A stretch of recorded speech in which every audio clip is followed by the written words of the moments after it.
It's exciting and complex. So many. The increase in the open source part, which is very much related to, the DeepSeek and other developments in China. Second one is the gap between China and the United States is closing, notwithstanding some residual semiconductor restrictions on the GPUs.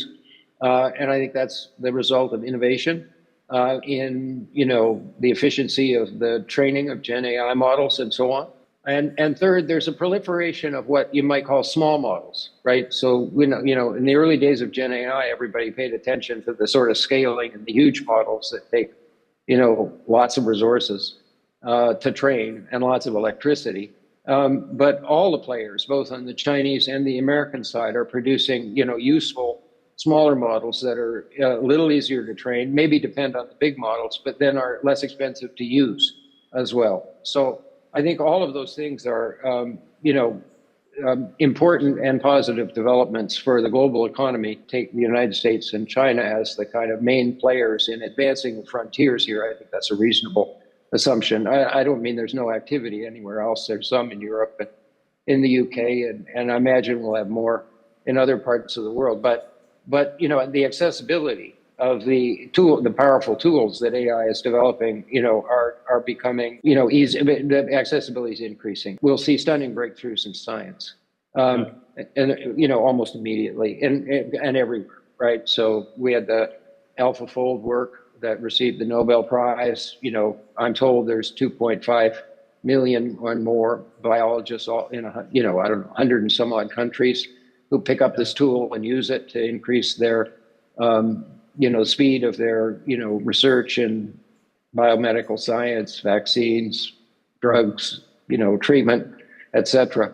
I think we'll see that in a wide range of sciences. And again, that will not be in just one place. I mean, with the biomedical life sciences ecosystems in China are extremely strong. And there does look like there's an intersection of AI and biology coming, but, I think we'll see this in material science and physics, battery development and in weather forecasting. I'm told there's this came out of Google, but that there's a short run forecasting algorithm that predicts 12 hours in advance extremely severe weather events in a 5-kilometer radius with an accuracy of about 15 minutes back and forth. It won't affect the GDP of any country, but it'll probably save a lot of lives. And I just think we're going to see a proliferation of that. On the economic and business side, to say, we're clearly in a period of very, very rapid change. I think we're getting past the experimental, what are we supposed to do with this kind of phase, and into, we found some really good uses for this. I still think there are some issues that have to do with making sure the development isn't concentrated by sector, by type of firm, and so on. Because if we want to get the broad benefits in terms of productivity, and growth, we really need it to spread throughout economies and then across economies around the world.